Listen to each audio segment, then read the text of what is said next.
ਦੇਸ਼ ਦੁਨੀਆ 'ਚ ਵਸਦੇ ਪੰਜਾਬੀਆਂ ਨੂੰ ਜੀ ਆਇਆਂ। ਮੈਂ ਹਰਜਿੰਦਰ ਸਿੰਘ ਰੰਧਾਵਾ, ਤੁਸੀਂ ਦੇਖ ਰਹੇ ਹੋ ਪੰਜਾਬ ਟੈਲੀਵਿਜ਼ਨ। ਮੇਰੇ ਨਾਲ ਨੇ ਸਰਦਾਰ ਨਰਿੰਦਰਪਾਲ ਸਿੰਘ। ਕਿਸ ਦੌਰ 'ਚ ਜੀ ਰਹੇ ਹਾਂ ਅਸੀਂ। ਹਸਪਤਾਲੀ ਗਏ ਲੋਕ ਵਾਪਸ ਪਰਤਣ ਦੀ ਉਮੀਦ ਛੱਡ ਰਹੇ ਨੇ। ਕਪੂਰਥਲੇ 'ਚ ਇੱਕ 7 ਸਾਲ ਦੀ ਬੱਚੀ ਨੂੰ ਬੁਰੀ ਤਰ੍ਹਾਂ ਕੋ ਕੇ ਮਰਨ ਵਰਗੀ ਕਰਤਾ ਗਿਆ। ਸਾਡੇ ਬੁੱਲ ਸੀਤੇ ਹੋਏ ਨੇ। ਉਸ ਖੁਦਾ, ਉਸ ਪਰਵਤਗਾਰ ਜਿਹਦੇ ਕੋਲ ਰੋਜ਼ ਮੰਗਣ ਜਾਂਦੇ ਆ ਇਨਸਾਫ, ਉਹਦੇ ਲਈ ਇਨਸਾਫ ਮੰਗਣਾ ਪੈ ਰਿਹਾ। ਕਿਸ ਦੌਰ 'ਚ ਜੀ ਰਹੇ ਆ ਔਰ ਫਿਰ ਵੀ ਸਿਆਸਤਦਾਨ ਢੀਠਤਾਈ ਦਾ ਪੱਲਾ ਨਹੀਂ ਛੱਡ ਰਹੇ। ਢੀਠਤਾਈ ਇੰਨੀ, ਇਸ ਇਨਸਾਫ, ਇਸ ਬੇਅਦਬੀ ਔਰ ਇਸ ਘਟਨਾਕ੍ਰਮ ਤੇ ਤਗੜੀ ਸਿਆਸਤ ਹੋ ਰਹੀ, ਰੱਜ ਕੇ ਸਿਆਸਤ। ਸਰਦਾਰ ਜੀ, ਸਮੇਂ ਬਦਲ ਜਾਂਦੇ ਆ, ਹਾਲਾਤ ਬਦਲ ਜਾਂਦੇ ਆ, ਲੇਕਿਨ ਇਤਿਹਾਸ ਦੇ ਪੰਨਿਆਂ 'ਚ ਕਈ ਵਾਰੀ ਕਾਲੇ ਦੌਰ ਅੱਜ ਵੀ ਵਿਦਿਆਰਥੀ ਪੜ੍ਹਦੇ ਨੇ, ਬਿਲਕੁਲ ਜਗਿਆਸੂ ਪੜ੍ਹਦੇ ਨੇ, ਤੇ ਕਾਲੇ ਕਾਲੇ ਚਿਹਰੇ ਨਜ਼ਰ ਆਉਂਦੇ। ਮੈਨੂੰ ਲੱਗਦਾ ਸਾਡੇ ਦੌਰ 'ਚ 84 ਵਾਪਰ ਗਿਆ, ਫਿਰ ਦਿੱਲੀ 'ਚ ਕਤਲਾਮ ਹੋ ਗਿਆ, ਦੇਸ਼ ਦੇ ਦੂਜੇ ਹਿੱਸਿਆਂ 'ਚ ਦੇਖੀਏ ਕਈ ਕੁਝ ਵਾਪਰ ਗਿਆ, ਪਰ ਜੋ ਸਾਡੇ ਨਾਲ ਹੋਇਆ ਉਹ ਕੋਈ ਗਿਣਤੀਆਂ ਮਿਣਤੀਆਂ ਦੇ ਹਿਸਾਬ 'ਚ ਆਉਣ ਵਾਲਾ ਨਹੀਂ। ਅੱਜ ਫੇਰ ਇੰਜ ਲੱਗਦਾ ਜਿਵੇਂ ਸਭ ਠੀਕ ਆ। ਤਹਿ ਤੱਕ ਜਾਓਗੇ, ਕਿਧਰੇ ਗੈਸ ਖਤਮ ਹੋ ਗਈ, 6 ਲੋਕ ਅੰਮ੍ਰਿਤਸਰ 'ਚ ਮਰ ਗਏ, ਕੋਈ ਹਿਸਾਬ ਹੀ ਨਹੀਂ, ਕਿਸੇ ਨੇ ਕੋਈ ਉੱਤੇ ਰੌਲਾ ਨਹੀਂ ਪਾਇਆ। ਇਹ ਜਾਨ ਦੀ ਕੀਮਤ ਇੰਨੀ ਘੱਟ, ਅਸੀਂ ਇੰਨੇ ਨਾ ਸ਼ੁਕਰੇ ਆ, ਅਸੀਂ ਮਨੁੱਖੀ ਅਧਿਕਾਰਾਂ ਦੇ ਨਜ਼ਰੀਏ ਤੋਂ ਇੰਨੇ ਅਵੇਸਲੇ ਤੇ ਚੁੱਪ ਖਾਮੋਸ਼ ਹੋ ਗਏ। ਅਸੀਂ ਮਰਨਾ ਕਬੂਲ ਕਰ ਲਿਆ, ਅਸੀਂ ਅਣਿਆਈ ਮੌਤ ਲਈ ਆਪਣੇ ਆਪ ਨੂੰ ਤਿਆਰ ਕਰ ਲਿਆ। ਇਸ ਸੱਭਿਅਕ ਸਮਾਜ ਵਿੱਚ, ਜਿਹੜਾ ਸਮਾਜ ਫਲਸਫੇ ਨਾਲ ਭਰਿਆ, ਫਿਲਾਸਫੀ ਦੇ ਨਾਲ ਤੁਰਦਾ, ਉਹਦੇ ਵਿੱਚ ਅਸੀਂ ਇੰਨੇ ਸੰਵੇਦਨਹੀਣ ਹੋ ਗਏ। ਮੈਨੂੰ ਸਮਝ ਨਹੀਂ ਆਉਂਦੀ ਕਿ ਅਦਾਲਤਾਂ ਦੇ ਇਨਸਾਫ ਵੱਖਰੀ ਤਰ੍ਹਾਂ ਦੇ, ਬਿਲਕੁਲ, ਲੇਕਿਨ ਲੋਕਤਾ ਦਾ ਨਜ਼ਰੀਆ ਇੰਨਾ ਛੁਟਿਆਉਣ ਵਾਲਾ ਹੈ। ਦਰਦ ਹੋ ਰਹੀ ਹੈ, ਤਕਲੀਫ ਹੋ ਰਹੀ ਹੈ। ਅਸੀਂ ਫਿਰ ਇਕੱਠੇ ਹੋ ਕੇ ਇਹਦੇ ਚੋਂ ਸੱਤਾ ਲੱਭਦੇ ਹਾਂ ਕਿ ਗੁਰੂ ਮਹਾਰਾਜ ਦੀ ਬੇਅਦਬੀ 2015 ਚ ਹੋਈ, 15 ਤੋਂ ਬਾਅਦ ਜਿੰਨਾ ਕੁਝ ਵੀ ਵਾਪਰਿਆ, ਉਹਦੇ ਚ ਬਾਰ-ਬਾਰ ਸੱਤਾ ਬਦਲਦੀ ਰਹੀ, ਮੁੱਦਾ ਬਣਿਆ ਰਿਹਾ। ਕਦੇ ਗੁਰੂ ਘਰ ਦੇ ਵਿੱਚ, ਕਦੇ ਇਸ਼ਟ ਕੋਲ ਜਾਣ ਲੱਗਿਆ, ਕਦੇ ਤੁਸੀਂ ਇਹਨਾਂ ਮੁੱਦਿਆਂ ਨਾਲ ਜਾਂਦੇ ਹੋ। ਆਸਥਾ ਦੇ ਨਾਂ ਤੇ ਵਾਪਰ ਰਹੀਆਂ ਘਟਨਾਵਾਂ ਨੂੰ ਕਿਹੜੇ ਖਾਨੇ 'ਚ ਰੱਖੀਏ, ਸਮਝ ਨਹੀਂ ਆਉਂਦੀ। ਦੇਖੋ, ਜਦੋਂ ਅਸੀਂ ਇਹ ਕਹਿ ਦਿੰਦੇ ਕਿ ਅਸੀਂ ਬੜਾ, ਸਾਡਾ ਸਭ ਤੋਂ ਵੱਡਾ ਜਿਹੜਾ ਦਾਵਾ, ਉਹ ਕਹਿੰਦੇ ਕਿ ਅਸੀਂ ਗੁਰੂ ਨਾਨਕ ਦੇ ਪੈਰੋਕਾਰ ਹਾਂ। ਜਦੋਂ ਕਹਿੰਦੇ ਨੇ ਕਿ ਅੰਧੀ ਰਈਅਤ ਗਿਆਨ ਵੀ ਹੋਣੀ, ਅਸੀਂ ਸਭ ਕੁਝ ਭੁੱਲ ਜਾਂਦੇ ਹਾਂ ਕਿ ਅੱਜ ਕੀ ਹੋ ਰਿਹਾ। ਅਸੀਂ ਜਿੱਥੋਂ ਤੁਰੇ ਸੀ ਅੱਜ ਉੱਥੇ ਖੜੇ ਹਾਂ। ਅੱਜ ਇੱਕ ਤੁਸੀਂ ਅਦਾਲਤਾਂ ਦੀ ਗੱਲ ਕੀਤੀ, ਇਨਸਾਫ ਦੀ ਗੱਲ ਕੀਤੀ। ਸਾਡੇ ਦੋਸਤ ਨੇ ਚਰਨਜੀਤ ਭੁੱਲਰ, ਉਹ ਕਹਿੰਦੇ ਨੇ ਕਿ ਇੱਕ ਅਦਾਲਤ ਕਹਿ ਰਹੀ ਹੈ, ਜੱਜ ਕਹਿ ਰਹੇ ਕਿ ਰਾਜ ਧਰਮ ਚੇਤੇ ਕਰਵਾ ਰਹੀ ਹੈ। ਦੂਸਰੀ ਅਦਾਲਤ ਕਹਿੰਦੀ ਕਿ ਜੇ ਆਕਸੀਜਨ ਰੋਕੀ ਤੇ ਟੰਗ ਦਿਆਂਗੇ। ਤੀਸਰੀ ਕਹਿੰਦੀ ਆ ਕਿ ਮੰਗ ਕੇ ਲਿਆਓ, ਮੰਗਤੇ ਬਣੋ, ਭੀਖ ਮੰਗੋ, ਡਾਕਾ ਮਾਰੋ, ਜੋ ਮਰਜ਼ੀ ਕਰੋ, ਆਕਸੀਜਨ ਦਿਓ। ਲੇਕਿਨ ਸਵਾਲ ਇਹ ਆ ਕਿ ਜਿਹੜੀ ਆਕਸੀਜਨ ਸਾਨੂੰ ਕੁਦਰਤ ਨੇ ਦਿੱਤੀ ਸੀ, ਜਦੋਂ ਅਸੀਂ ਉਹ ਦਰਖਤ ਲੱਖਾਂ ਦੀ ਤਾਦਾਦ 'ਚ ਵੱਢ ਦਿੱਤੇ, ਇਹ ਕਹਿ ਕੇ ਕਿ ਅਸੀਂ ਵਿਕਾਸ ਕਰਨ ਲੱਗੇ ਹਾਂ, ਉਸ ਵੇਲੇ ਕਿਸੇ ਨੂੰ ਇਹ ਖਿਆਲ ਨਹੀਂ ਆਇਆ ਕਿ ਜਿਹੜੀ ਆਕਸੀਜਨ ਅਸੀਂ ਜੜ੍ਹਾਂ ਤੋਂ ਹੀ ਖਤਮ ਕਰ ਦਿੱਤੀ ਆ, ਇਹ ਹੁਣ ਸਿਲੰਡਰਾਂ 'ਚ ਵੀ ਨਹੀਂ ਮਿਲਦੀ। ਆਕਸੀਜਨ ਇੱਕ ਵੱਖਰਾ ਪਹਿਲੂ ਆ ਸਰਦਾਰ ਸਾਹਿਬ। ਜਦੋਂ ਅਸੀਂ ਅੱਜ ਦੇ ਦਿਨ ਦੇ ਵਿੱਚ ਸਾਰੀ ਸਥਿਤੀ ਨੂੰ ਨਿਹਾਰਦੇ ਆ ਨਾ, ਤੇ ਖਤਰਨਾਕ ਪਹਿਲੂ ਇਹ ਆ ਕਿ ਆਪਣੇ ਜੀਆਂ ਦਾ ਸਾਥ ਛੱਡੀ ਜਾਂਦੇ। ਬਿਲਕੁਲ ਸਹੀ ਗੱਲ ਆ। ਔਰ ਹਸਪੀਟਲ ਦੇ ਵਿੱਚ ਦਾਖਲ ਬੰਦੇ ਨੂੰ ਉਹਦੇ ਆਪਣੇ ਨੇੜੇ ਜਾ ਕੇ ਵੇਖ ਨਹੀਂ ਸਕਦੇ, ਡਾਕਟਰ ਨੇੜੇ ਬਹੁਤਾ ਜਾ ਨਹੀਂ ਰਹੇ। ਕੋਵਿਡ ਦੇ ਨਾਂ ਤੇ ਉਹਦੀਆਂ ਜਿਹੜੀਆਂ ਬਿਮਾਰੀਆਂ ਪਹਿਲਾਂ ਤੋਂ ਚੱਲਦੀਆਂ, ਉਹਨਾਂ ਦਾ ਇਲਾਜ ਨਹੀਂ ਹੁੰਦਾ। ਬਿਲਕੁਲ, ਬੰਦਾ ਘੁੱਟ ਕੇ ਮਰ ਜਾਂਦਾ। ਇੱਕ ਪੈਨਿਕ, ਇੱਕ ਡਰ, ਮੈਨੂੰ ਕਰੋਨਾ ਹੋ ਗਿਆ। ਦੂਜਾ, ਉਹਦੀ ਜਿਹੜੀ ਬਿਮਾਰੀ ਆ, ਕਿਸੇ ਨੂੰ ਕੋਈ ਡਾਇਬਟਿਕ ਹੈ, ਕੋਈ ਹਾਰਟ ਪੇਸ਼ੈਂਟ ਹੈ, ਕੋਈ ਦਮੇ ਦਾ ਮਰੀਜ਼ ਹੈ, ਜਿਹੜੀਆਂ ਬਿਮਾਰੀਆਂ ਆਲਰੇਡੀ ਉਹ ਝੇਲਦਾ ਆ ਰਿਹਾ, ਜਿਹਦੇ ਨਾਲ ਉਹ ਮੈਡੀਸਨ ਲੈ ਕੇ ਦਿਨ ਕੱਟੀ ਕਰਦਾ, ਉਹ ਉਹਨੂੰ ਮਿਲ ਨਹੀਂ ਰਹੀਆਂ। ਤੇ ਉਸ ਤੋਂ ਬਾਅਦ ਬੰਦਾ ਅਰਥੀ 'ਚ ਬਦਲਦਾ ਹੈ, ਤੇ ਅਰਥੀ ਦੇ ਨਰਾਦਰ ਫਿਰ ਸਿਵਿਆਂ 'ਚ ਹੋ ਰਿਹਾ। ਮੈਂ ਕਹਿੰਦਾ ਕਿ ਇਸ ਦੌਰ ਦੀ ਤਰਾਸਦੀ ਕਿ ਜਿਹੜੇ ਲੋਕਾਂ ਦੇ ਸਾਈਂ ਅਸੀਂ ਜਿੰਦੇ ਸੀ, ਉਹਨਾਂ ਦੇ ਸਾਹ ਰੁਕਦੇ ਆ ਤੇ ਅਸੀਂ ਉਹਨਾਂ ਦੇ ਲਾਗੇ ਨਹੀਂ ਜਾ ਸਕਦੇ। ਇਹ ਕਿਹੋ ਜਿਹੀ ਵੱਡੀ ਗੱਲ ਇਹ ਸੀ ਕਿ ਕਦੇ ਇਹ ਸਾਡੇ ਸੱਭਿਆਚਾਰ ਦਾ ਹਿੱਸਾ ਸੀ ਕਿ 7 ਬਗਾਨਾ ਵੀ ਕਿਤੇ ਕਹਿਣਾ ਸਰੀਰ ਛੱਡ ਗਿਆ ਤੇ ਨਹੀਂ ਭਾਈ ਇਹਨੂੰ ਮੋਢਾ ਦੇਣਾ, ਇਹਦੇ ਮਗਰ ਜਾਣਾ। ਅੱਜ ਉਹ ਖਤਮ ਹੋ ਗਿਆ। ਸ਼ਮਸ਼ਾਨ ਘਾਟ ਜਿਹੜੇ ਨੇ, ਉਹ ਉਸ ਜਗ੍ਹਾ ਦੇ ਜਾਂ ਤੁਹਾਡੇ ਮੁਰਦੇ ਸਮਾਉਣ ਜੋਗੇ ਵੀ ਨਹੀਂ ਰਹੇ। ਹੂੰ ਖਾਲੀ ਥਾਵਾਂ ਦੇ ਉੱਤੇ ਦੱਸਿਆ ਜਾ ਰਿਹਾ, ਜੋ ਅਖਬਾਰਾਂ ਛਾਪਦੀਆਂ, ਤਸਵੀਰਾਂ ਆ ਰਹੀਆਂ, ਖਾਲੀ ਥਾਵਾਂ ਤੇ ਐਡਵਾਂਸ ਚਿਖਾ ਜਿਹੜੀ ਆ ਉਹ ਲਗਾ ਦਿੱਤੀਆਂ ਗਈਆਂ ਸੈਂਕੜੇ। ਸਰਦਾਰ ਜੀ ਇਹ ਸੱਚ ਹੈ, ਜੇ ਚਿਖਾ ਨਾ ਸਜਾਉਣ ਤੇ ਕੀ ਕਰਨ? ਤੁਸੀਂ ਮੈਨੂੰ ਦੱਸੋ। ਐਂਬੂਲੈਂਸਾਂ ਟਾਰਾਂ ਮਾਰਦੀਆਂ ਭੱਜੀਆਂ ਆਉਂਦੀਆਂ, ਵਿੱਚ ਮੁਰਦੇ ਪਏ ਨੇ, ਜਿਹੜੇ ਕਦੇ ਇੱਥੇ ਮੈਂ ਦੇ ਗਰੱਸੇ ਸੀ, ਜਿਹੜੇ ਲੋਕ ਕਹਿੰਦੇ ਸੀ ਇਹ ਧਰਤੀ ਦਾ ਇੰਚ ਨਹੀਂ ਛੱਡਣਾ, ਇਹ ਮੇਰੀ ਹੈ, ਸਾਡੇ ਬਿਨਾਂ ਤੇ ਪਤਾ ਨਹੀਂ ਹਿੱਲੇਗਾ। ਅੱਜ ਉਹ ਐਂਬੂਲੈਂਸਾਂ ਦੇ ਵਿੱਚ ਸਵਾਸਹੀਣ ਨੇ, ਉਹਨਾਂ ਲਈ ਉਹ ਜਿਹੜੀ ਇੱਕ ਕਹਿੰਦੇ ਹੁੰਦੇ ਨਾ 2 ਗਜ ਦੀ ਜਗ੍ਹਾ, ਉਹਦੀ ਵਿੱਚ 2 ਗਜ ਜ਼ਮੀਨ ਨਾ ਮਿਲੀ ਕੁएं ਯਾਰ में।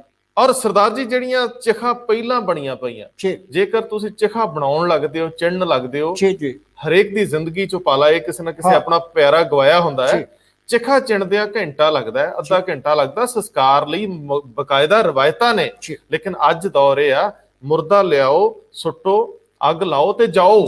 ਉਹਦਾ ਆਪਣਾ ਸ਼ਾਇਦ ਦੂਰੋਂ ਬੈਠਾ ਕੋਈ ਵੇਖਦਾ ਹੈ। ਦੇਖੋ ਜਿਹੜਾ ਸਾਡੇ ਪੁਰਖਿਆਂ ਨੇ ਲਿਖਤਾ ਵੀ ਕਬਰਾਂ ਉਡੀਕਦੀਆਂ ਜਿਉ ਪੁੱਤਰਾਂ ਨੂੰ ਮਾਵਾਂ, ਅੱਜ ਸਾਹਮਣੇ ਜਦੋਂ ਚਿਖਾਵਾਂ ਦੀਆਂ ਕਤਾਰਾਂ ਲੱਗੀਆਂ ਹੋਈਆਂ ਨੇ ਤੇ ਉਸ ਵੇਲੇ ਮਨ ਦੇ ਵਿੱਚ ਇੱਕ ਖਦਸ਼ਾ ਵੀ ਆਉਂਦਾ ਔਰ ਇੱਕ ਸੋਚ ਪਿਛਾਂਹ ਨੂੰ ਜਾਂਦੀ ਆ ਕਿ ਵਾਕਿਆ ਹੀ ਇਹੋ ਹੀ ਹਸ਼ਰ ਸੀਗਾ ਜੀ। ਜਦੋਂ ਸਾਡਾ ਹਸ਼ਰ ਹੀ ਇਹੋ ਸੀ, ਫਿਰ ਸਾਡਾ ਹੰਕਾਰ 7ਵੇਂ ਅਸਮਾਨ ਤੇ ਕਿੱਦਾਂ ਲੈ ਗਿਆ ਸਾਨੂੰ? ਡਾਕਟਰਸ ਰੱਬ ਹੁੰਦੇ ਆ ਔਰ ਉਹਨਾਂ ਦੇ ਅੱਗੇ ਸਿਰ ਵੀ ਝੁਕਦਾ। ਬਹੁਤ ਸਾਰੇ ਲੋਕ ਬਹੁਤ ਬਿਹਤਰ ਕੰਮ ਕਰ ਰਹੇ ਆ, ਲੇਕਿਨ ਕਿਤੋਂ ਕਿਤੋਂ ਟੁੱਟਵੀਂ ਜੀ ਖਬਰੇ ਵੀ ਆ ਜਾਂਦੀ ਹੈ।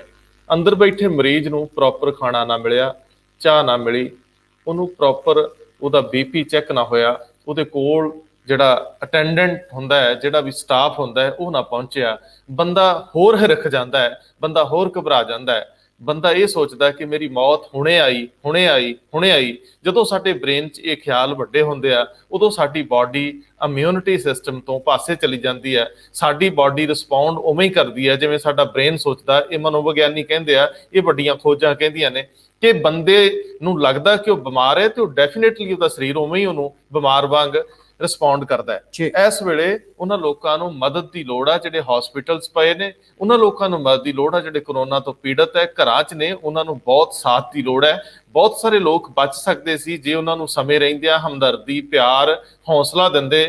ਲੇਕਿਨ ਸਾਡੇ ਸਮਾਜ 'ਚ ਅੱਜ ਜਿਸ ਤਰੀਕੇ ਨਾਲ ਕਰੋਨਾ ਨੇ ਪੈਰ ਪਸਾਰੇ ਆ, ਉਹਦੇ 'ਚ ਸਾਡੀ ਜ਼ਿੰਮੇਵਾਰੀ ਵੱਡੀ ਹੋ ਗਈ। ਤੁਸੀਂ ਜਿੱਥੇ ਜਿੱਥੇ ਵੀ ਹੋ ਸਾਥ ਦਿਓ। ਅਸੀਂ ਵੀ ਦਿਨ ਪਰ ਜਿਹੜੇ ਵੀ ਲੋਕ ਕਿਸੇ ਤਰੀਕੇ ਨਾਲ ਗਰਸੇ ਜਾਂਦੇ ਆ, ਉਹਨਾਂ ਲਈ ਖੜੇ ਆ। ਬਹੁਤ VVIPs ਵੀ ਝੇਲ ਰਹੇ ਆ ਔਰ ਮੈਂ ਜ਼ਰੂਰ ਤੁਹਾਡੇ ਨਾਲ ਇਹ ਗੱਲ ਸਾਂਝੀ ਕਰੂੰਗਾ ਕਿ ਜਦੋਂ ਇੱਕ ਪਾਸੇ ਇਹ ਸਭ ਵਾਪਰ ਰਿਹਾ, ਦੂਜੇ ਪਾਸੇ ਸਮਾਨ ਅੰਤਰ ਸਿਆਸਤਦਾਨ ਆਪਣੀ ਸਿਆਸਤ ਪੂਰੀ ਤੇਜ਼ੀ ਨਾਲ ਅੱਗੇ ਵਧਾ ਰਹੇ ਆ। ਨਵਜੋਤ ਸਿੰਘ ਸਿੱਧੂ ਦੇ ਟਵੀਟ ਤੇ ਟਵੀਟ ਆ ਰਹੇ ਆ। ਵਿਕਰਮ ਮਜੀਠੀਆ ਨੇ ਅੱਜ ਉਹਨਾਂ ਦੇ ਖਿਲਾਫ ਜ਼ਬਰਦਸਤ ਹਮਲਾ ਬੋਲਿਆ ਹੈ। ਅੱਜ ਕੈਬਨਿਟ ਦੀ ਮੀਟਿੰਗ ਕੈਪਟਨ ਅਮਰਿੰਦਰ ਸਿੰਘ ਜੀ ਦੀ ਅਗਵਾਈ ਦੇ ਵਿੱਚ ਹੋ ਰਹੀ ਆ, ਜਿਹਦੇ ਵਿੱਚ ਇਸੇ ਹੀ ਮੁੱਦੇ ਨੂੰ ਵਿਚਾਰਿਆ ਜਾ ਰਿਹਾ ਕਿ ਬੇਅਦਬੀ ਮਾਮਲਿਆਂ ਤੋਂ ਬਾਅਦ ਦੀਆਂ ਘਟਨਾਵਾਂ ਤੇ ਆਇਆ ਹਾਈ ਕੋਰਟ ਦਾ ਫੈਸਲਾ ਕੀ ਪੰਜਾਬ ਸਰਕਾਰ ਦੇ ਗਲੋਂ ਥੱਲੇ ਉਤਰ ਸਕਦਾ ਹੈ। ਉਹਦੇ ਵਿੱਚ ਸਾਰੇ ਦੇ ਸਾਰੇ ਕੈਬਨਿਟ ਮਿਨਿਸਟਰ ਆਪਣੀਆਂ ਤਕਲੀਫਾਂ ਲੈ ਕੇ ਪਹੁੰਚੇ ਨੇ ਔਰ ਸਾਡੇ ਇਸ ਪ੍ਰੋਗਰਾਮ ਦੇ ਪਬਲਿਸ਼ ਹੋਣ ਤੱਕ ਸ਼ਾਇਦ ਉਹ ਮੀਟਿੰਗ ਦੇ ਫੈਸਲੇ ਵੀ ਆ ਜਾਣ। ਇਹ ਬਹੁਤ ਅਹਿਮ ਸਵਾਲ ਨੇ ਕਿ ਸਾਰੀਆਂ ਧਿਰਾਂ ਨਾਪ ਤੋਲ ਕੇ ਇਸ ਮੌਕੇ ਦਾ ਫਾਇਦਾ ਲੈਣ ਦੀ ਫਿਰਾਕ 'ਚ ਨੇ ਕਿ ਸੱਤਾ, ਵੋਟ ਸਾਨੂੰ ਇਹਨਾਂ ਧਿਰਾਂ ਦੀ ਜਿਹੜੀਆਂ ਪੀੜਤ ਨੇ, ਜਿਨ੍ਹਾਂ ਨੂੰ ਬੁਰਾ ਲੱਗ ਰਿਹਾ ਕਿ ਗੁਰੂ ਦੀ ਬੇਅਦਬੀ ਤੇ ਉਸ ਤੋਂ ਬਾਅਦ ਇਨਸਾਫ ਮੰਗਦੇ ਲੋਕਾਂ ਦੇ ਕਤਲ, ਉਹਨਾਂ ਦੇ ਮਾਮਲੇ 'ਚ ਅਦਾਲਤਾਂ ਦੇ ਫੈਸਲੇ ਤੇ ਸਰਕਾਰਾਂ ਦਾ ਰੁਖ, ਉਹਨੂੰ ਲੈ ਕੇ ਜਿੰਨੀਆਂ ਵੀ ਧਿਰਾਂ ਤਕਲੀਫ 'ਚ ਨੇ, ਉਹਨਾਂ ਦੀ ਵੋਟ ਕਿਵੇਂ ਹੰਗਾਲਣੀ ਆ। ਪੰਜਾਬ 'ਚ ਪੰਥਕ ਧਿਰਾਂ, ਪੰਥਕ ਵੋਟਾਂ, ਇਹ ਸਾਰੇ ਮਸਲੇ ਨੇ ਕਿ ਜੇਕਰ ਸਿੱਖਾਂ ਦੀ ਵੋਟ ਨਾ ਮਿਲੀ, 40 ਤੋਂ 50% ਲੋਕ ਵੋਟ ਪਾਉਣ ਜਾਂਦੇ ਨੇ ਐਸੇ, ਕੀ ਉਹ ਜੇ ਖਿਲਾਫ ਭੁਗਤ ਗਏ ਫਿਰ ਕੀ ਹੋਊਗਾ? ਸਰਦਾਰ ਸਾਹਿਬ ਇਹਨਾਂ ਡਰਾਂ ਦੇ ਵਿੱਚੋਂ ਡਰੇ ਪਏ ਲੋਕ ਇਕੱਠੇ ਹੋ ਰਹੇ ਆ ਔਰ ਇੱਕ ਪੰਥਕ ਸਭਾ ਦੇ ਵਿੱਚ ਸੁਖਪਾਲ ਖਹਿਰਾ ਜਿਹੜਾ ਕੱਲ ਅਨਾਉਂਸਮੈਂਟ ਕਰਦੇ ਆ ਕਿ ਸਿੰਘ ਸਾਹਿਬ ਭਾਈ ਰਣਜੀਤ ਸਿੰਘ ਦੀ ਅਗਵਾਈ 'ਚ ਸਾਰੀਆਂ ਸਮਾਨ ਖਿਆਲ ਵਾਲੀਆਂ ਧਿਰਾਂ ਇਕੱਠੀਆਂ ਹੁੰਦੀਆਂ ਜਿਨ੍ਹਾਂ ਨੇ 27 ਨੂੰ ਮੁੜ ਜੋੜਨਾ ਹੈ ਗੁਰਦੁਆਰਾ ਅੰਬ ਸਾਹਿਬ ਤੇ ਕਹਿੰਦੇ ਕਿ ਕੋਈ ਵੱਡਾ ਐਕਸ਼ਨ ਪਲਾਨ ਦੇਣਾ ਹੈ। ਇਹਦੇ ਤੇ ਮੈਂ ਸਮਝਦਾ ਕਿ ਤੁਸੀਂ ਜ਼ਿਆਦਾ ਜਾਣਕਾਰੀ ਰੱਖੋ। ਪਹਿਲੀ ਗੱਲ ਤੇ ਬੜੀ ਸਾਫ਼ ਹੈ ਕਿ ਅਜੇ ਤੱਕ ਸ਼ਾਇਦ ਇਹ ਸਿਆਸਤਦਾਨ ਸਾਡੇ ਤੋਂ ਜ਼ਿਆਦਾ ਸਿਆਣੇ ਨੇ, ਕਿਉਂਕਿ ਇਹ ਸੱਤਾ ਕਰਨੀ ਜਾਣਦੇ ਨੇ ਤੇ ਇਹ ਸਰਕਾਰਾਂ ਚਲਾਉਣੀਆਂ ਵੀ ਜਾਣਦੇ ਹੋਣਗੇ। ਇਹਨਾਂ ਨੂੰ ਕਾਨੂੰਨ ਸਾਡੇ ਤੋਂ ਬਿਹਤਰ ਆਉਂਦਾ ਹੋਵੇਗਾ। ਲੇਕਿਨ ਇੱਕ ਸਵਾਲ ਬੜਾ ਅਹਿਮ ਹੈ ਕਿ ਜਦੋਂ ਅਦਾਲਤ ਨੇ ਇੱਕ ਫੈਸਲਾ ਸੁਣਾਤਾ, ਉਸ ਫੈਸਲੇ ਦੀ ਸਮੀਖਿਆ ਕਰਨ ਦਾ ਸਭ ਤੋਂ ਪਹਿਲੀ ਜ਼ਿੰਮੇਵਾਰੀ ਜਿਹੜੀ ਸਰਕਾਰ ਦੀ ਆ। ਹੂੰ ਦੂਸਰਾ, ਜਿਹੜੀਆਂ ਪੀੜਤ ਧਿਰਾਂ ਨੇ ਉਹ ਵੀ ਉਹਦੀ ਸਮੀਖਿਆ ਕਰਨਗੀਆਂ। ਲੜਾਈ ਉੱਥੋਂ ਸ਼ੁਰੂ ਹੋਏਗੀ ਦੁਬਾਰਾ ਕਿ ਕੀ ਨਵੀਂ ਸਪੈਸ਼ਲ ਇਨਵੈਸਟੀਗੇਟਿੰਗ ਟੀਮ ਬਣਨੀ ਆ, ਜਾਂ ਪੰਜਾਬ ਸਰਕਾਰ ਨੇ ਸੁਪਰੀਮ ਕੋਰਟ ਦਾ ਦਰਵਾਜ਼ਾ ਖੜਕਾਉਣਾ, ਜਾਂ ਕਿਸੇ ਵੱਡੇ ਡਿਵੀਜ਼ਨ ਬੈਂਕ ਦਾ ਖੜਕਾਉਣਾ ਇਨਸਾਫ ਲਈ। ਲੇਕਿਨ ਸਵਾਲ ਇਹ ਆ ਕਿ ਇਹ ਜਿਹੜੀ ਤੀਸਰੀ ਧਿਰ ਆ, ਇੱਕ ਜਿਹਦੇ ਚ ਭਾਈ ਰਣਜੀਤ ਸਿੰਘ ਪੰਥਕ ਅਕਾਲੀ ਲਹਿਰ ਵਾਲੇ, ਪਰਮਿੰਦਰ ਢੀਂਡਸਾ ਨੇ ਅਕਾਲੀ ਦਲ ਡੈਮੋਕ੍ਰੇਟਿਕ ਵਾਲੇ, ਔਰ ਉਹਨਾਂ ਦੇ ਨਾਲ ਜਿਹੜੇ ਨੇ ਸੁਖਪਾਲ ਸਿੰਘ ਖਹਿਰਾ, ਭਾਈ ਹਰਦੀਪ ਸਿੰਘ ਡਿਬਡਬਾ, ਜਿਨ੍ਹਾਂ ਦੇ ਪੋਤਰੇ ਨਵਰੀਤ ਸਿੰਘ ਉੱਥੇ ਸ਼ਹੀਦ ਹੋ ਗਏ 26 ਜਨਵਰੀ ਦੇ ਮਾਮਲੇ। ਔਰ ਜਦੋਂ ਇਹ ਗਿਆਨੀ ਕੇਵਲ ਸਿੰਘ ਪੰਥਕ ਤਾਲਮੇਲ ਸੰਗਠਨ ਵਾਲੇ ਇਹ ਵੀ ਨਾਲ ਨੇ, ਦਲ ਖਾਲਸਾ ਦੇ ਕੰਵਰਪਾਲ ਸਿੰਘ ਬਿੱਟੂ ਵੀ ਸ਼ਾਮਲ ਹੋਏ ਨੇ। ਲੇਕਿਨ ਸਵਾਲ ਇਹ ਆ ਕਿ ਆਖਰ ਇਹ ਜਿਹੜੀਆਂ ਧਿਰਾਂ ਇਕੱਠੀਆਂ ਹੋਣਗੀਆਂ, ਕਿਹਾ ਜਾ ਰਿਹਾ ਕਿ ਇਹਨਾਂ ਨੇ ਨਵਾਂ ਪ੍ਰੋਗਰਾਮ ਦੇਣਾ। ਸਾਡਾ ਸਵਾਲ ਐਵੇਂ ਰਹੇਗਾ ਕਿ ਇਹ ਪ੍ਰੋਗਰਾਮ ਕੈਸਾ ਹੋਏਗਾ ਜੀ? ਕੀ ਇਹ ਪ੍ਰੋਗਰਾਮ ਉਸੇ ਬਰਗਾੜੀ ਮੋਰਚੇ ਵਾਂਗ ਹੋਏਗਾ ਕਿ ਜਿਹੜੀ ਮੌਜੂਦਾ ਸਰਕਾਰ ਹੈ ਉਹਦੇ ਤੇ ਦਬਾਅ ਬਣਾਇਆ ਜਾਵੇ, ਹੋਰ ਦਬਾਅ ਬਣਾਇਆ ਜਾਵੇ, ਜਾਂ ਇਹ ਵੀ ਬਕਾਇਦਾ ਕੋਈ ਕਾਨੂੰਨੀ ਰਾਹ ਅਖਤਿਆਰ ਕਰਨਗੇ? ਸਰਦਾਰ ਜੀ, ਇੱਥੇ ਇੱਕ ਗੱਲ ਜਿਹੜੀ ਬਹੁਤ ਅਹਿਮ ਆ, ਉਹ ਇਹ ਹੈ ਕਿ ਕਾਨੂੰਨ ਦੇ ਜਾਣਕਾਰ, ਸਿਖਰਲੇ ਕਾਨੂੰਨ ਦੇ ਜਾਣਕਾਰ, ਮੈਂ ਅਜੇ ਨਾਂ ਨਹੀਂ ਲੈਣਾ ਚਾਹੂੰਗਾ ਕਿਉਂਕਿ ਮੈਂ ਉਹਨਾਂ ਤੋਂ ਆਗਿਆ ਨਹੀਂ ਲਈ, ਜਿਨ੍ਹਾਂ ਨੇ ਗੈਰ ਰਸਮੀ ਗੱਲਬਾਤ ਦੇ ਵਿੱਚ ਮੈਨੂੰ ਇਹ ਦੱਸਿਆ ਕਿ ਤੁਸੀਂ ਗੱਲਾਂ ਤਾਂ ਕਰਦੇ ਹੋ, ਲੇਕਿਨ ਜਿਸ ਤਰ੍ਹਾਂ ਦੇ ਹਾਲਾਤ ਆ ਉਹਦੇ ਵਿੱਚ ਹੁਣ ਇਨਸਾਫ ਖਾਸ ਤੌਰ ਤੇ ਬਰਗਾੜੀ, ਬਹਿਬਲ ਕਲਾਂ ਤੇ ਕੋਟਕਪੂਰੇ ਮਾਮਲੇ 'ਚ ਮਿਲਣ ਦੀ ਉਮੀਦ ਲਗਭਗ ਖਤਮ। ਬੜੀ ਸਪਸ਼ਟ ਉਦਾਹਰਨ ਦਿੰਦੇ ਕਿ ਜਦੋਂ ਤੁਸੀਂ 1984 ਦੇ ਕਤਲੇਆਮ ਤੋਂ ਬਾਅਦ ਹੁਣ ਤੱਕ ਕਿੰਨੇ ਕਮਿਸ਼ਨ ਤੇ ਕਿੰਨੀਆਂ 11 ਕਮਿਸ਼ਨ SITs ਬਣੀਆਂ, ਜੇ ਉਹਦੇ ਵਿੱਚ ਜੋ ਸਿੱਟਾ ਆਇਆ ਉਹੀ ਇੱਥੇ ਹੋਣ ਵਾਲਾ ਹੈ। ਇੱਕ ਹੋਰ ਪਹਿਲੂ ਬੜਾ ਅਹਿਮ ਆ ਕਿ ਜਦੋਂ ਕਿਸੇ ਵੀ ਮਾਮਲੇ 'ਚ ਹੇਠਲੀ ਅਦਾਲਤ 'ਚ ਚੱਲਦੇ ਟਰਾਇਲ ਦੌਰਾਨ ਕੋਈ ਮੁਲਜ਼ਮ ਉੱਪਰਲੀ ਅਦਾਲਤ ਦੇ ਵਿੱਚ ਚਲੇ ਜਾਵੇ ਤੇ ਉਹਨੂੰ ਜ਼ਮਾਨਤ ਦੇਣ ਤੱਕ ਦੇ ਫੈਸਲੇ ਮੌਕੇ ਕੋਈ ਆਬਜ਼ਰਵੇਸ਼ਨ ਉੱਪਰਲੀ ਅਦਾਲਤ ਦੇ ਦੇ ਤੇ ਉਹਦਾ ਅਖੀਰ ਤੱਕ ਅਸਰ ਹੇਠਲੀ ਅਦਾਲਤ ਦੇ ਫੈਸਲੇ ਤੱਕ ਰਹਿੰਦਾ ਹੈ। ਥੱਲੇ ਦੀ ਅਦਾਲਤ ਤੇ ਉੱਪਰਲੀ ਅਦਾਲਤ ਵੱਲੋਂ ਕੋਈ ਵੀ ਆਬਜ਼ਰਵੇਸ਼ਨ ਜਿਹੜੀ ਇਸ ਕੇਸ ਨਾਲ ਸੰਬੰਧਿਤ ਕੇਸ ਨਾਲ, ਉਹ ਅਖੀਰ ਤੱਕ ਕੰਮ ਕਰਦੀ। ਮਤਲਬ ਅਨਕੌਂਸ਼ੀਅਸ ਮਾਈਂਡ ਜਾਂ ਸਬਕੌਂਸ਼ੀਅਸ ਮਾਈਂਡ ਦੇ ਵਿੱਚ ਇਹ ਗੱਲ, ਸਬਕੌਂਸ਼ੀਅਸ ਮਾਈਂਡ 'ਚ ਖਾਸ ਤੌਰ ਤੇ ਇਹ ਗੱਲ ਚਲੇ ਜਾਂਦੀ ਹੈ ਕਿ ਇਸ ਮਾਮਲੇ 'ਚ ਉੱਪਰਲੀ ਅਦਾਲਤ ਨੇ ਕਿਸੇ ਵੇਲੇ ਇਹ ਟਿੱਪਣੀ ਜਾਂ ਆਬਜ਼ਰਵੇਸ਼ਨ ਦਿੱਤੀ। ਇਹ ਵੀ ਨਾਲ ਸੁਣਿਆ ਗਿਆ ਕਿ ਕਈ ਵਾਰੀ ਸਿਆਣੇ ਵਕੀਲ ਮੌਕੇ ਤੇ ਲਿਖਵਾ ਲੈਂਦੇ ਆ ਕਿ ਇਸ ਆਬਜ਼ਰਵੇਸ਼ਨ ਨੂੰ ਟਰਾਇਲ ਕੋਰਟ ਧਿਆਨ ਨਾ ਦੇ। ਲੇਕਿਨ ਜਦੋਂ ਬੇਅਦਬੀ ਮਾਮਲਿਆਂ ਦੀ ਗੱਲ ਹੁੰਦੀ ਆ, ਜਿਹੜੀ ਹੁਣ ਮਾਣਯੋਗ ਹਾਈ ਕੋਰਟ ਦਾ ਫੈਸਲਾ ਆਇਆ, ਅਸੀਂ ਉੱਤੇ ਟਿੱਪਣੀ ਨਹੀਂ ਕਰਦੇ। ਉਹ ਸਮਰੱਥ ਲੋਕ ਨੇ ਔਰ ਉਹਨਾਂ ਨੂੰ ਸੰਵਿਧਾਨਕ ਅਖਤਿਆਰ ਨੇ ਕਿ ਉਹ ਆਪਣੇ ਤਰੀਕੇ ਨਾਲ ਫੈਸਲੇ ਦੇਣ। ਉਹ ਸਿਰਫ ਹੱਕ ਹਕੂਕ ਉੱਪਰਲੀਆਂ ਅਦਾਲਤਾਂ 'ਚ, ਡਬਲ ਬੈਂਚ ਜਾਂ ਸੁਪਰੀਮ ਕੋਰਟ ਕੋਲ, ਸਰਕਾਰਾਂ ਕੋਲ, ਜਾਂ ਜਿਹੜੀਆਂ ਪੀੜਤ ਧਿਰਾਂ ਉਹਨਾਂ ਕੋਲ ਕਿ ਉਹਨੂੰ ਉਹ ਚੈਲੰਜ ਕਰਨ ਜਾਂ ਮੰਨ ਲੈਣ। ਲੇਕਿਨ ਇੱਕ ਮੋਟੀ ਜੀ ਵਿਚਾਰ ਤੁਰਦੀ ਰਹਿੰਦੀ ਹੈ ਕਿ ਜਿਸ ਤਰੀਕੇ ਨਾਲ ਇਸ ਕੇਸ ਵਿੱਚ ਲੀਹਾਂ ਤਰਜੀਹਾਂ ਤੈਅ ਹੋ ਗਈਆਂ, ਉਸ ਸਬੰਧ ਦੇ ਵਿੱਚ ਨਵੀਂ SIT ਉਹਨਾਂ ਤੋਂ ਬਾਹਰ ਕਿਵੇਂ ਜਾਊਗੀ? ਜਿਹੜੇ ਮੁਲਜ਼ਮ ਜਾਂ ਜਿਹੜੇ ਇਹਦੇ ਵਿੱਚ ਲੋਕ ਸ਼ਾਮਲ ਕੀਤੇ ਜਾਣਗੇ, ਦੋਸ਼ੀ ਬਣਾ ਕੇ ਜਿਨ੍ਹਾਂ ਨੂੰ ਸਜ਼ਾ ਤੋਂ ਪਹਿਲਾਂ ਟਰਾਇਲ ਫੇਸ ਕਰਨਾ ਹੈ, ਉਹ ਦੋਸ਼ੀ ਬਾਰ-ਬਾਰ ਇਸ ਫੈਸਲੇ ਦੇ ਨਜ਼ਰੀਓਂ ਹਰ ਮਹੀਨੇ ਕਿਸੇ ਨਾ ਕਿਸੇ ਨੁਕਤੇ ਤੇ ਫਿਰ ਉੱਪਰਲੀ ਅਦਾਲਤ 'ਚ ਬਿਲਕੁਲ ਜਾਣਗੇ। ਥੱਲੇ ਦੀ ਕੋਰਟ ਦੇ ਉੱਤੇ ਅਸਰ ਰਹੂਗਾ ਕਿ ਉਸ ਫੈਸਲੇ 'ਚ ਕੀ ਕਿਸ ਤਰੀਕੇ ਨਾਲ ਟਿੱਪਣੀਆਂ ਕੀਤੀਆਂ ਤੇ ਉਹਦੇ ਨਜ਼ਰੀਏ ਤੋਂ ਹੀ ਅੱਗੇ ਮੂਵ ਕਰਨਾ ਹੈ। ਹੁਣ ਜਦੋਂ ਬਹੁਤ ਸਾਰੇ ਰਾਹ ਹੋਣਗੇ ਉਹਨਾਂ ਫੈਸਲਿਆਂ, ਉਹਨਾਂ ਤੌਰ ਤਰੀਕਿਆਂ ਦੇ ਨਜ਼ਰੀਏ ਤੋਂ, ਤੇ ਹੇਠਲੀਆਂ ਅਦਾਲਤਾਂ ਦੇ ਟਰਾਇਲ ਇੰਨੇ ਲੰਬੇ ਹੋਣਗੇ, ਇੰਨੀਆਂ ਵਿੱਚ ਹਰਡਲਸ ਹੋਣਗੀਆਂ, ਇੰਨੇ ਰਾਹ ਰਸਤੇ ਹੋਣਗੇ ਕਿ ਨਵੀਂ SIT ਨਾ ਗਵਰਨਮੈਂਟ ਕੋਲੋਂ ਪੁੱਛ ਸਕਦੀ ਹੈ, ਨਾ ਉਹ ਕਿਸੇ ਹੋਰ ਵੱਲ ਦੇਖ ਸਕਦੀ ਹੈ, ਨਾ ਜਿਨ੍ਹਾਂ ਨੂੰ ਲਗਭਗ ਹੌਲੀ ਜੀ ਇਹ ਕਹਿਤਾ ਗਿਆ ਕਿ ਇਹ ਆਪਾਂ ਇਹਨਾਂ ਚੀਜ਼ਾਂ ਤੇ ਕਿਵੇਂ ਜਾ ਸਕਦੇ ਹਾਂ। ਜਿਵੇਂ ਇੱਕ ਜਗ੍ਹਾ ਕਿਤੇ ਇਹ ਵੀ ਸ਼ਾਇਦ ਜ਼ਿਕਰ ਹੋਇਆ ਕਿ ਜਿਹੜੀਆਂ ਫੋਨ ਕਾਲਸ ਨੇ ਉਹਨਾਂ ਨੂੰ ਲੈ ਕੇ। ਸੋ ਕੁੱਲ ਮਿਲਾ ਕੇ ਜਦੋਂ ਤੁਹਾਡੇ ਹੱਥ ਬੰਨ ਕੇ ਤੁਹਾਨੂੰ ਅੱਗੇ ਤੁਰਨ ਲਈ ਕਿਹਾ ਜਾਊਗਾ, ਤੁਸੀਂ ਜਿਹੜੀਆਂ ਲੀਹਾਂ ਤੇ ਤਰਜੀਹਾਂ ਤੈਅ ਕਰਤੀਆਂ ਜਾਂਦੀਆਂ ਉਹਨਾਂ ਤੋਂ ਬਾਹਰ ਜਾਣ ਜੋਗੇ ਵੀ ਨਹੀਂ ਹੁੰਦੇ, ਉਹਨਾਂ ਤੋਂ ਬਿਨਾਂ ਕਿਸੇ ਪਾਸੇ ਦੇਖਣ ਜੋਗੇ ਵੀ ਨਹੀਂ ਹੁੰਦੇ, ਦੂਜੇ ਲੋਕਾਂ ਕੋ ਰਾਹ ਕਈ ਨਿਕਲ ਆਉਂਦੇ ਆ। ਸੋ ਫਿਰ ਇਹਨੂੰ ਨਿਰਪੱਖ ਤਰੀਕੇ ਨਾਲ ਕਿਹੜੇ ਐਂਗਲ ਤੋਂ ਤੁਸੀਂ ਅੱਗੇ ਵਧਾਓਗੇ, ਇਹ ਸਵਾਲ ਨੇ। ਜੇ ਮਾਣਯੋਗ ਮੁੱਖ ਮੰਤਰੀ ਪੰਜਾਬ ਦੇ ਕੈਪਟਨ ਸਰਦਾਰ ਅਮਰਿੰਦਰ ਸਿੰਘ ਇਸ ਮਾਮਲੇ 'ਚ ਕੋਈ ਫੈਸਲਾ ਲੈਂਦੇ ਨੇ ਤੇ ਉਹ ਕੀ ਲੈਂਦੇ ਨੇ ਕਿ ਅਗਲੇ 5, 7, 10 ਸਾਲਾਂ ਤੱਕ ਇਹਨਾਂ ਕੇਸਾਂ ਨੂੰ ਅਸੀਂ ਇਹਨਾਂ ਅਦਾਲਤਾਂ 'ਚ ਅੱਗੇ ਪਿੱਛੇ ਤਰੀਕਾਂ ਗਾਂਹ ਪਿਛਾਂਹ ਹੁੰਦੇ ਵੇਖ ਰਹੇ ਹਾਂ। ਸੋ ਮੁੱਢਲੇ ਤੌਰ ਤੇ ਜਿਹੜੇ ਤਗੜੇ ਵਕੀਲ ਆ, ਤਗੜੇ ਕਾਨੂੰਨੀ ਜਾਣਕਾਰ ਆ, ਉਹ ਕਹਿੰਦੇ ਇਹਦੇ ਚੋਂ ਨਿਕਲਣ ਵਾਲਾ ਕੁਝ ਨਹੀਂ ਸਿਵਾਏ ਵੋਟਾਂ, ਸਿਵਾਏ ਸਿਆਸਤ। ਕੋਈ ਵੱਡੇ ਚਿਹਰੇ ਉੱਪਰ ਆਉਣਗੇ, ਕੁਝ ਲੋਕਾਂ ਨੂੰ ਇਹਦੇ ਚੋਂ ਮਾਈਲੇਜ ਮਿਲ ਜੂਗੀ, ਕੁਝ ਲੋਕ ਹਾਸ਼ੀਏ ਤੇ ਚਲੇ ਜਾਣਗੇ, ਅਦਰਵਾਈਜ਼ ਸਿਆਸਤ ਤੋਂ ਬਿਨਾਂ ਇਹਦੇ ਵਿੱਚ ਕੁਝ ਨਹੀਂ ਨਿਕਲਣਾ। ਲੇਕਿਨ ਧਰਮੀ ਲੋਕ ਕਹਿੰਦੇ ਆ ਕਿ ਅਸੀਂ ਕਦੋਂ ਕਿਹਾ ਸਾਨੂੰ ਅਦਾਲਤੀ ਇਨਸਾਫ ਚਾਹੀਦਾ, ਗੁਰੂ ਨੂੰ ਕਦੋਂ ਅਦਾਲਤੀ ਇਨਸਾਫ ਚਾਹੀਦਾ। ਗੁਰੂ ਇਨਸਾਫ ਕਰਦੇ ਆ, ਗੁਰੂ ਇਨਸਾਫ ਕਰਦੇ ਆ, ਫੈਸਲੇ ਕਰਦੇ ਆ, ਕਿਸ ਬੰਦੇ ਨੂੰ ਕਿੱਥੇ ਰੱਖਣਾ ਉਹ ਫੈਸਲੇ ਕਰਦੇ ਆ। ਸੋ ਇਹ ਦੋ ਪਹਿਲੂਆਂ ਤੇ ਖੜੀਆਂ ਨੇ ਚੀਜ਼ਾਂ। ਜਦੋਂ ਹੁਣ ਕੈਪਟਨ ਅਮਰਿੰਦਰ ਸਿੰਘ ਆਪਣੇ ਕੈਬਨਿਟ ਸਾਥੀਆਂ ਨੂੰ ਮਿਲ ਰਹੇ ਹੋਣਗੇ, ਉਹਨਾਂ ਕੋਲ ਬਾਕੀ ਕੀ ਬਚਦਾ ਹੈ ਕਿ ਇਸ ਫੈਸਲੇ ਦੇ ਉਲਟ ਸੁਪਰੀਮ ਕੋਰਟ 'ਚ ਜਾਣਗੇ ਕਿ ਸਾਨੂੰ ਇਹਦੇ ਸੰਬੰਧੀ ਰਾਹਤ ਦਿਓ। ਇਹ ਵੱਡਾ ਸਵਾਲ ਆ। ਲੇਕਿਨ ਜੇ ਉਹ ਐਸਆਈਟੀ ਵੱਲ ਮੁੜਦੇ ਆ, ਐਸਆਈਟੀ ਬਣਾ ਵੀ ਦਿੰਦੇ ਆ, ਫਿਰ ਉਹ ਐਸਆਈਟੀ 'ਚ ਦਖਲ ਨਹੀਂ ਦੇ ਸਕਣਗੇ। ਐਸਆਈਟੀ ਇਹ ਵੀ ਦੇਖੂਗੀ ਕਿ ਮੈਂ ਆਪਣੀ ਸਰਕਾਰ ਨੂੰ ਪਾਸੇ ਕਿਵੇਂ ਰੱਖਦਾ। ਮਾਣਯੋਗ ਹਾਈ ਕੋਰਟ ਦਾ ਡੰਡਾ ਸਾਹਮਣੇ ਖੜਾ ਹੋਊਗਾ ਜੇ ਸਰਕਾਰ ਵੱਲ ਮੂੰਹ ਕੀਤਾ। ਜੇ ਵਿਰੋਧੀਆਂ ਦੇ ਉੱਤੇ ਕੋਈ ਦੂਸ਼ਣਬਾਜ਼ੀ ਕੀਤੀ, ਅਗਲੇ ਕਹਿਣਗੇ ਸਾਡੀ ਸਰਕਾਰ ਆ ਜਾਣੀ, ਵੇਖ ਲਾਂਗੇ ਤੁਹਾਨੂੰ। ਸੋ ਸਰਦਾਰ ਜੀ, ਇਹ ਇੱਕ ਫੁੱਟਬਾਲ ਹੋ ਗਿਆ ਕੇਸ। ਇਹਨੂੰ ਤੁਸੀਂ ਇਧਰੋਂ ਚੱਕੋਗੇ, ਇਧਰੋਂ ਚੱਕੋਗੇ, ਨਿਕਲਦਾ ਕੁਝ ਨਜ਼ਰ ਨਹੀਂ ਆਉਂਦਾ। ਲੇਕਿਨ ਇੱਕ ਚੀਜ਼ ਤੁਸੀਂ ਜਿਹੜੀ ਵਿੱਚ ਥੋੜਾ ਜਿਹਾ ਨੁਕਤਾ ਛੱਡ ਗਏ ਜੀ, ਕਿਤੇ ਨਾ ਕਿਤੇ ਇਸ ਸਾਰੇ ਦਾਰੋਮਦਾਰ ਦੇ ਵਿੱਚ ਸਿਆਸੀ ਇੱਛਾ ਸ਼ਕਤੀ ਵੀ ਚਾਹੀਦੀ ਹੈ ਜੀ।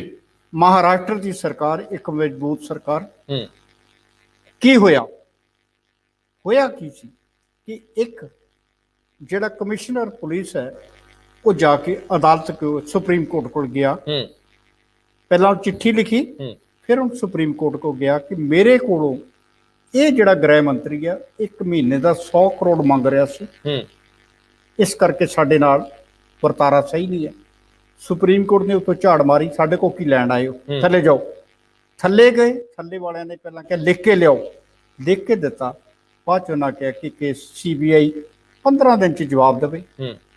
15 ਦਿਨ ਬਾਅਦ ਉਸ CBI ਨੇ ਉਸ ਗ੍ਰਹਿ ਮੰਤਰੀ ਦੇ ਖਿਲਾਫ ਪਰਚਾ ਦਰਜ ਕਰਤਾ। ਬਿਲਕੁਲ, ਅੱਗੇ ਜਾਂਚ ਜਿਹੜੀ ਆ ਸ਼ੁਰੂ ਹੋ ਜਾਣੀ ਹੈ। ਹੁਣ ਸਿਰਫ ਫਰਕ ਇੰਨਾ ਰਹਿ ਗਿਆ ਕਿ ਇੱਕ ਕਿਤੇ ਨਾ ਕਿਤੇ ਅਣਦੇਖ ਇੱਛਾ ਸ਼ਕਤੀ ਛੁਪੀ ਹੋਈ ਸੀ ਕਿ ਇਹ ਹੁੰਦੇ ਕੌਣ ਆ ਸਾਡਾ ਹੁਕਮ ਅਦੂਲੀ ਕਰਨ ਵਾਲੇ। ਇਹ ਕਿਤੇ ਨਾ ਕਿਤੇ ਇੱਛਾ ਸ਼ਕਤੀ ਛੁਪੀ ਹੋਈ ਸੀ। ਪਰ ਸਰਦਾਰ ਸਾਹਿਬ ਨਹੀਂ, ਮੈਂ ਬੇਨਤੀ ਕਰਾਂ, ਇਸ ਤੋਂ ਪਹਿਲਾਂ ਮੈਂ ਤੁਹਾਨੂੰ ਵਾਪਸ ਪੰਜਾਬ ਲਿਆਉਣ ਲੱਗਾ। ਜਦੋਂ CBI ਨੇ ਬਰਗਾੜੀ ਕਾਂਡ ਦੀ, ਬੁਰਜ ਜਵਾਰ ਸਿੰਘ ਵਾਲਾ ਕਾਂਡ ਦੀ ਜਾਂਚ ਕੀਤੀ, ਉਹਨਾਂ ਨੇ ਕਿਹਾ ਕਿ ਇਹ ਦੋਸ਼ੀ ਨਹੀਂ ਹੈ ਜਿਹੜਾ ਦਾ ਨਾਂ ਲਿਆ ਜਾ ਰਿਹਾ, ਇਹ ਕੇਸ ਕਲੋਜ਼ ਕੀਤਾ ਜਾਏ। ਤੁਸੀਂ CBI ਨੂੰ ਪੰਜਾਬ ਚੋਂ ਬਾਹਰ ਕੱਢਿਆ, ਤੁਸੀਂ CBI ਨੂੰ ਪੰਜਾਬ ਚੋਂ ਬਾਹਰ ਕੱਢਿਆ, SIT ਲਿਆਂਦੀ, ਉਸੇ SIT ਨੇ ਦੁਬਾਰਾ ਵਾਪਸ ਉਹ ਬੰਦੇ ਦੋਸ਼ੀ ਬਣਾਏ, ਲਿਆਂਦੇ। ਲੇਕਿਨ ਸਵਾਲ ਇਹ ਆ ਕਿ ਇਸ ਵੇਲੇ ਇਕੱਲਾ ਪੰਜਾਬ ਦੇ ਵਿੱਚ 2 ਜਾਂ 3 ਧਿਰਾਂ ਦਾ ਮਨ ਨਹੀਂ ਕਰਦਾ ਕਿ ਅਸੀਂ 2022 ਦੇ ਉੱਤੇ ਸਰਦਾਰੀ ਕਰਨੀ ਹੈ। ਇੱਕ ਕਾਂਗਰਸ ਜਿਹੜੀ ਮੌਜੂਦਾ, ਇੱਕ ਦੀ ਹੁਣ ਅਸੀਂ 5 ਸਾਲ ਕੀਤਾ, ਸਾਡਾ 10 ਸਾਲ, 5 ਸਾਲ ਹੋਰ ਬਣਦੇ ਆ। ਪਹਿਲੇ 10 ਸਾਲ ਕਰ ਗਏ ਸੀ, ਸਾਨੂੰ ਵੀ ਚਾਹੀਦਾ। ਜਿਹੜੇ ਅਕਾਲੀ ਨੇ ਉਹ ਕਹਿੰਦੇ ਇਹ ਕੋਈ ਨਵੇਂ ਥੋੜੋ ਆ, ਅਸੀਂ ਕਈਆਂ ਨੂੰ ਠੀਬੀ ਮਾਰੀ ਆ ਤੇ ਤੁਸੀਂ ਕੌਣ ਹੋ, ਅਸੀਂ ਵੀ ਆ ਰਹੇ ਹਾਂ। ਤੀਜੀ ਧਿਰ ਜਿਹੜੀ ਦਿੱਲੀ ਦੇ ਵਿੱਚ, ਜਿਹਦਾ ਆਪਣਾ ਵੱਖਰਾ ਇੱਕ ਮਾਡਲ ਸੀਗਾ, ਉਹ ਕਹਿੰਦੀ ਕਿ ਸਾਨੂੰ ਕਿਉਂ ਨਹੀਂ, ਅਸੀਂ ਉਸ ਖੇਡ ਦੇ ਮੈਦਾਨ ਦੇ ਵਿੱਚੋਂ ਰੋਸ ਧਰਨੇ ਲਾ ਕੇ ਵੱਡੀ ਤਾਕਤ ਨੂੰ ਥੱਲੇ ਸੁੱਟ ਕੇ ਆਏ ਆ, ਸਾਨੂੰ ਹੱਕ ਕਿਉਂ ਨਹੀਂ ਪੰਜਾਬ ਤੇ ਰਾਜ ਕਰਨ ਦਾ। ਲੇਕਿਨ ਇੱਕ ਧਿਰ ਨੂੰ ਤੁਸੀਂ ਅਜੇ ਵੀ ਭੁੱਲ ਗਏ ਹੋ, ਜਿਹੜੀ ਧਿਰ ਨੂੰ ਤੁਸੀਂ ਥੋੜੇ ਜਿਹੇ ਕੁਝ ਮਹੀਨੇ ਪਹਿਲਾਂ ਹੀ ਵੱਡੇ ਭਾਈ ਵਾਲਾ ਨੇ ਕਿਹਾ ਕਿ ਨਹੀਂ ਸਾਡੀ ਤੁਹਾਡੇ ਨਾਲ ਨਹੀਂ ਨਿਬੜਨੀ ਹੋ। ਲੇਕਿਨ ਮੂੰਹ ਬੋਲ ਕਬੋਲ ਨਹੀਂ ਕਰਦੇ, ਅੰਦਰੋਂ ਅੰਦਰੀ ਅੱਗ ਧੁਖਦੀ ਪਈ ਆ। ਕਿਤੇ ਉਹ ਧਿਰ ਜਿਹੜੀ ਆ ਉਹ ਵੀ, ਜੇ ਤੁਸੀਂ ਉਹਨਾਂ ਦੇ ਜਿਹੜੇ ਬੁਲਾਰੇ ਨੇ ਉਹਨਾਂ ਦਾ ਸੁਣੋ, ਉਹਨਾਂ ਦਾ ਬਿਆਨ ਸੁਣੋ, ਇਕਬਾਲ ਸਿੰਘ ਲਾਲਪੁਰਾ ਹੋਰਾਂ ਦਾ, ਤੇ ਉਹ ਕਾਫੀ ਕੁਝ ਕਲੀਅਰ ਹੈ ਕਿ ਇਹਦੇ ਚਾਹ ਨਹੀਂ ਹੋਇਆ, ਇਹਦੇ ਚਾਹ ਨਹੀਂ ਹੋਇਆ, ਇਹਦੇ ਚਾਹ ਨਹੀਂ ਹੋਇਆ। ਤੇ ਮਾਫ ਕਰਨਾ, ਜਿਨ੍ਹਾਂ ਨੂੰ ਸੱਤਾ ਹੁਣ ਕਰਨ ਦਾ ਚਾਹ ਹੋਏਗਾ ਉਹ ਕਹਿਣਗੇ ਹੁਣ ਕੁਝ ਨਾ ਕੋਈ ਖੇਡ ਖੇਡ ਲਓ, ਫਿਰ ਦੇਖੀ ਜਾਏਗੀ। ਆ ਜਾਓ ਤੁਸੀਂ ਮੈਦਾਨ 'ਚ। Punjab and Haryana high court ਦੇ ਸੀਨੀਅਰ ਐਡਵੋਕੇਟ JS ਬਰਾੜ ਮੇਰੇ ਨਾਲ ਗੈਰ ਰਸਮੀ ਗੱਲਬਾਤ ਦੇ ਵਿੱਚ ਕਹਿੰਦੇ ਕਿ ਹੁਣ ਇਸ ਕੇਸ 'ਚ ਬਹੁਤੀ ਉਮੀਦ ਬਚੀ ਨਹੀਂ। ਬੜਾ ਮਨ ਤਕਲੀਫ 'ਚ ਆਉਂਦਾ ਹੈ, ਲੇਕਿਨ ਇਤਿਹਾਸ ਪਿਛਲੇ ਸਾਰੇ ਕੇਸਸ ਦਾ ਇਹੋ ਜਿਹਾ ਹੀ ਹੈ ਕਿ ਇਹਨੂੰ ਸੱਚ ਮੰਨਣਾ ਪੈਣਾ।